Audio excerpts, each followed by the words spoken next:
1, 2, 3, 4, let's go. It's Heartbeat It's a fabulous show. Alaska. Hi, Heartbeat Alaska. It's Heartbeat Alaska. Pull up a chair and enjoy the show. Hear it from Sitka to Barrow. Gather around for Jeannie's show. It's the Aleut, the Indian, and the Eskimo. It's the Aleut, the Indian, and the Eskimo. Welcome one, welcome all. Hello and welcome to Heartbeat Alaska Native News and Native Information. I'm Jeannie Green. I'd like to welcome our viewers in the state of Washington. We're broadcast out of KWSU-TV, public television in that state. And if you're a first-time viewer, welcome aboard. You are going to experience a wonderful program. We travel across the north, sharing stories from remote villages, from Alaska natives, from natives across the north. If you'd like to email me, the email address is right there on the screen. We love feedback, and we certainly appreciate being invited to your reservation. So I'll be back right after this. Heartbeat Alaska would like to thank the following sponsors for making our show possible. Brown's Electric. Thank you, Brown's Electric, for your generous support. Heartbeat Alaska is also brought to you by Frontier Flying Service. Thank you, Frontier, for getting Heartbeat Alaska airborne. Heartbeat Alaska is also brought to you by Ed's Kasilov Seafoods. It's the Aleut, the Indian, and the Eskimo. It's the Aleut, the Indian, and the Eskimo. Welcome one, welcome all.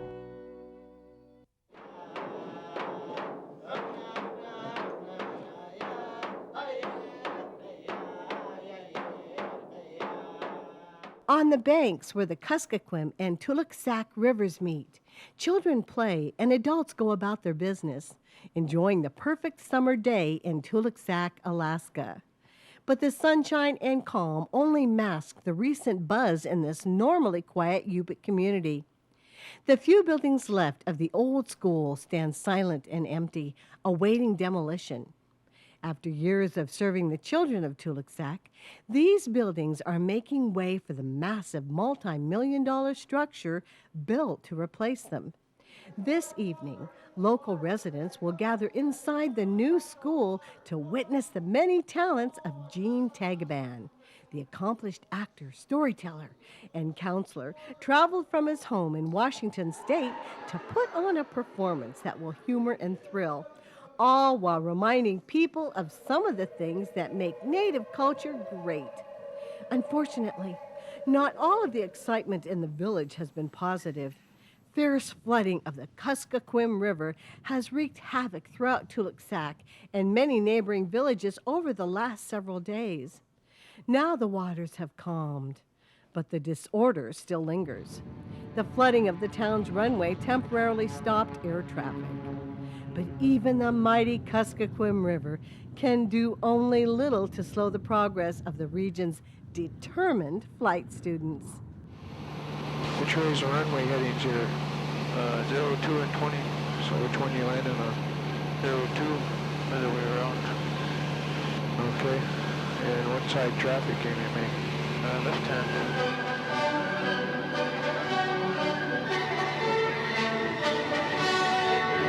You want to try to touch down at the beginning portion of the runway. Yeah.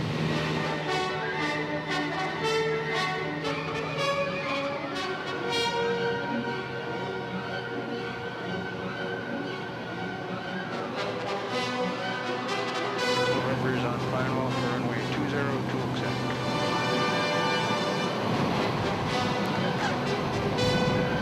Tuluksak traffic Cessna 76 November is on base for runway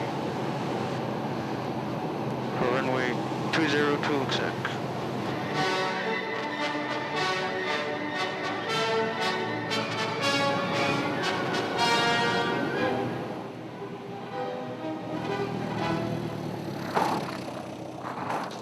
Touchdown. Another cross-country trip logged and another landing are some of the things that bring a flight student closer to a career as a commercial pilot. A goal shared by the students of Bethel, Alaska's flight school.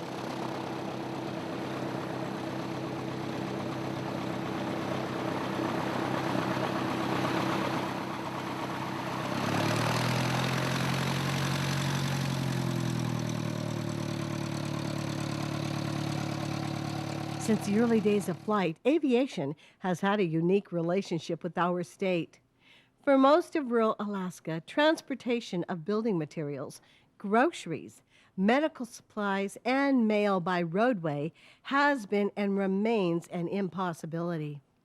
While shipping by sea had traditionally played the main part in development, the seasonal limitation due to the long periods of coastal and river freeze-up was obvious.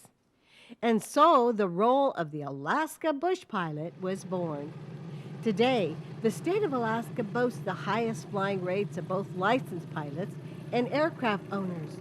And flying remains the most commonly used method of travel and shipping throughout the bush.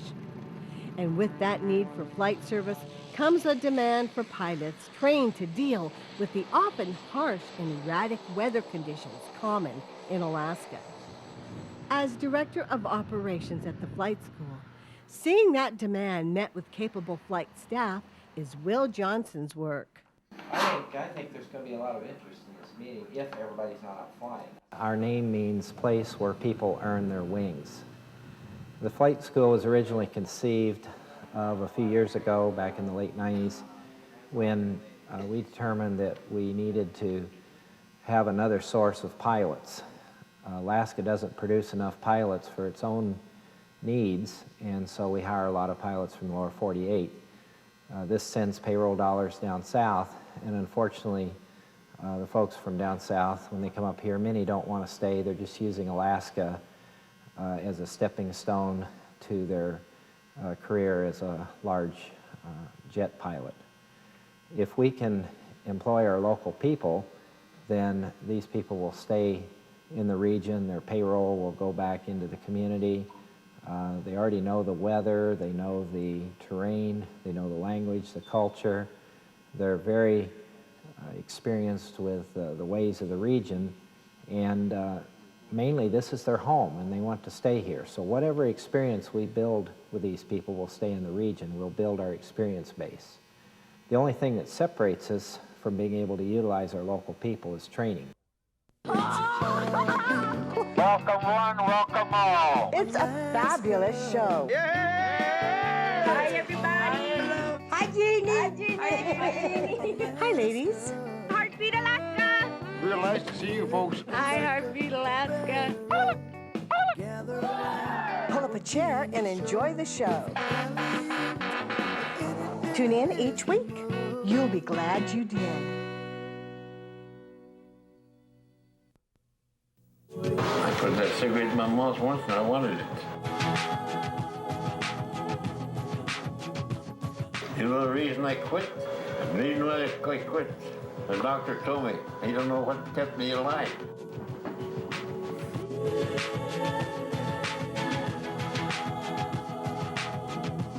Make up your mind you're going to quit.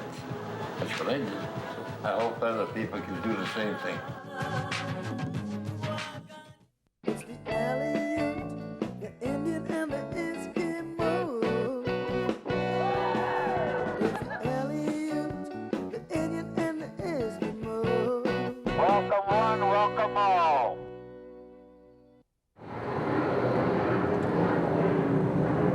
Learning to fly can be a rewarding experience, but not one that comes easily.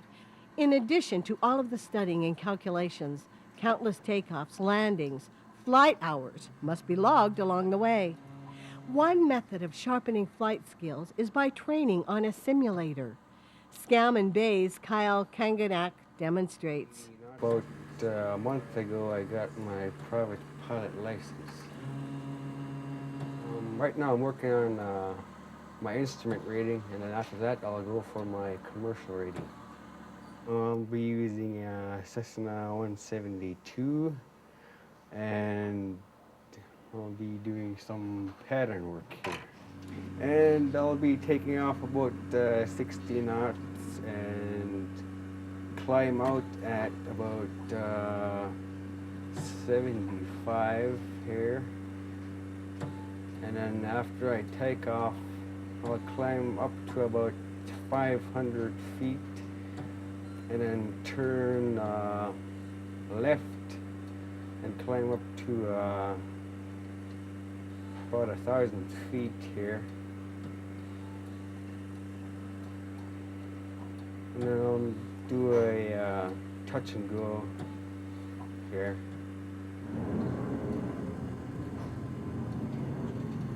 And right now I'll be setting up for a landing here. Landing speed would be about 80 knots to 75 knots. Right now I'm on a left down for runway 18 in Bethel. And I'll be turning to left base for runway 18.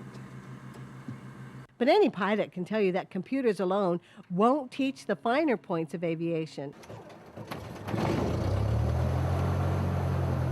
Sitting with the student as he leaves the ground for the first time and ensuring a safe and thorough lesson is a task left to the staff of experienced flight instructors. Okay, we're gonna fly about 700 feet, huh? We have 4 instructors here now, including 1 native instructor. We've had other native instructors in the past. Our hope is that people can come to school here, eventually get their instructor ratings, and return some of that knowledge to the next generation of pilots. At that point, we would expect them to be able to go on to an airline job. So that's where our instructors disappear to, and we hope that we have more coming along to help train our new pilots. I'm going to be doing a pre-flight, and this is where I get the POH, or Pilot's Operating Handbook, from here. So that's where I get it. And I also have to make sure that the airworthiness certificate's right there, and also the weight and balance. So I'm going to start up my pre-flight inspection. And I check my fuel quantity. I check the baggage door. I usually check this fuselage right here. I check the stability of this, see if it's nice and stiff. And right here is a lead weight. That's what I check for. Make sure it's not going to come off. Check these bolts right here. I know I have to check for the stiffness of the flap. Make sure these cotter pins are in. See if the lights are working. So dents, no nothing on here. I check for the disc. I make sure these screws right here are not loose. Shimmy dampener. Check for any dings here. Belt's nice and tight. I make sure there's no loose bolts, no nothing. Well, looks like the plane's ready to fly, and here I go. And finally, with everything in working order, Tristan Carl and instructor Jim Strickland are skyward bound, taking flight to perform repeated landing drills called touch and goes. Right after we did a pre-flight, we did a engine run-up to make sure the engine's running nice and smooth. Make sure there's no problem. And now next thing, we had to listen to the ATIS information to see what information we have, which way the wind's coming from, and what is our visibility. And now that I had to request the tower to go to Delta and also do a short approach long landing. While we were up there, it was a pretty good crosswind. I was kind of a little scared, but I'm so glad I got over it.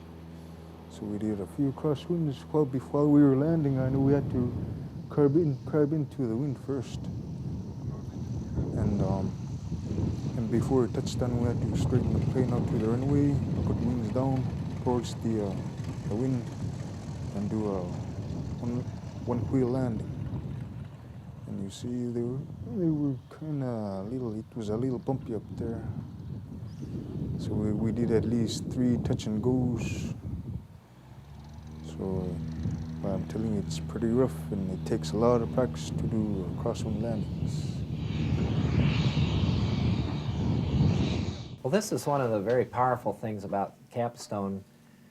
We have here a display of Southwest Alaska.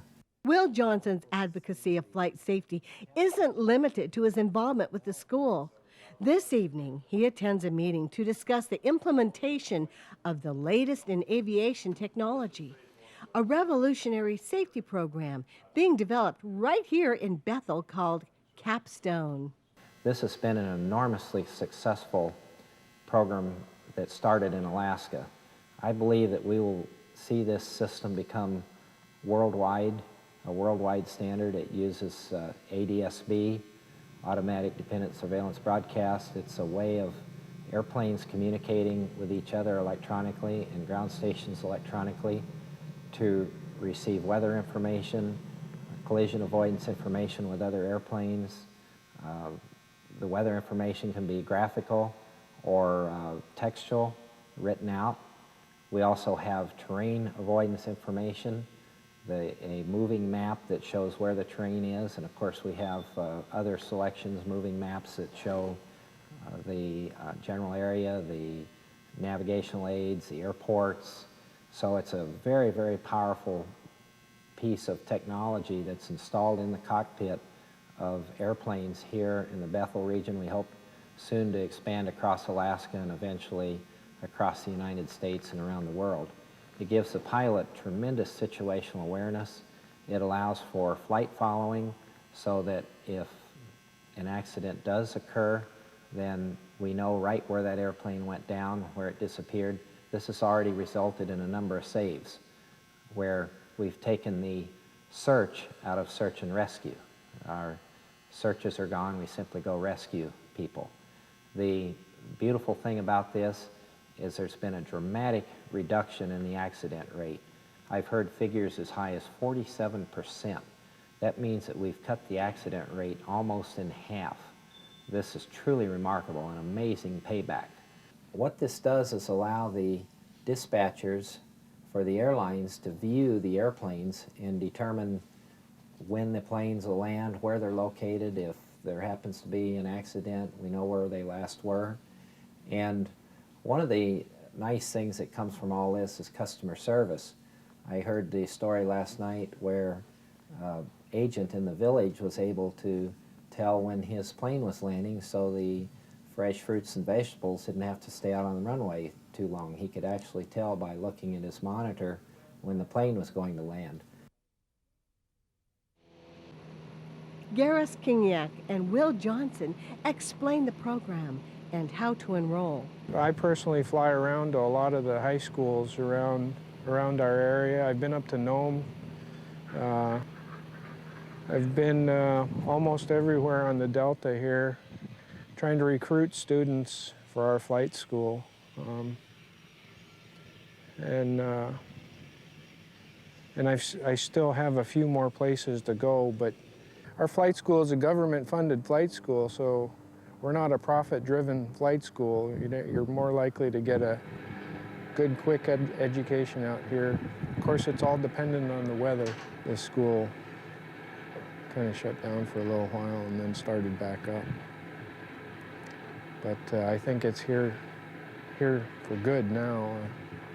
Just depends on whether or not we get a large amount of students here or not.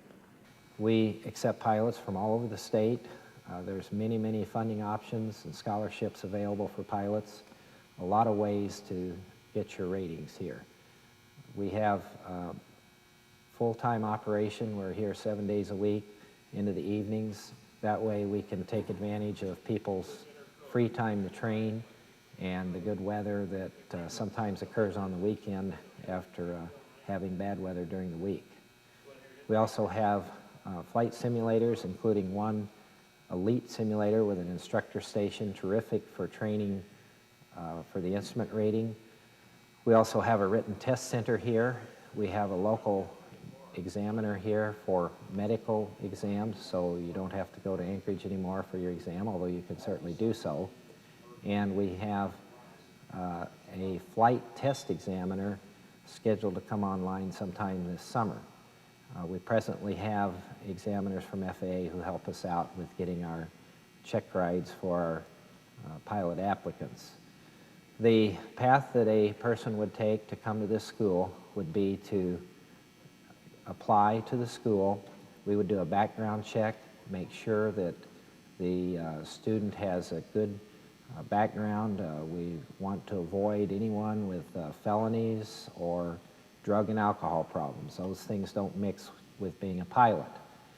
We'd like to see people who have good command of the English language, since English is the international language of aviation, and also good mathematics skills are very important. After those students are accepted, then they can go to work locating funding, and once they locate funding, they should get their medical exam just to make sure that there's no medical reason that they can't fly. The FAA is primarily interested that a person has good sight, good hearing, and nothing that would incapacitate them during flight. There's a lot to understand in aviation. When you're flying, it's not like you're just going to go out there and fly. You have to know your emergency procedures, which is carburetor, gas, undercarriage, mixture, primer, and seat belts. Check, you have to check them all. When you're flying a plane, there's much more to worry about with the weather, the fueling, the preparation for the flight. Like, you have to be physically fit for the flight. You have to have all these kinds of attitudes towards flying, like situational awareness. You can't have macho, you can't be impulsive, you can't be invulnerable, and you can't have resignation, or you can't want to like resign when you're out flying. Like, you have to be there at all times. It's your life when you're flying. Yep, well, ever since I was 11th grade, I wanted to become a pilot because I was looking at a bunch of things on a list, and I didn't feel like I was interested in anything else but flying. Traffic in sight, clear for takeoff. Cessna 76 November. I'd rather have a life where I can do some work that I don't really know too much about, get new experiences. Part of being a pilot is working all over the world and getting to see interesting and exciting places. Pretty much encourage younger guys, younger ladies, for the next generation to get their private pilot's license so they can take out their younger brothers and sisters or parents out to their hometowns in the rural area and wherever they want to go.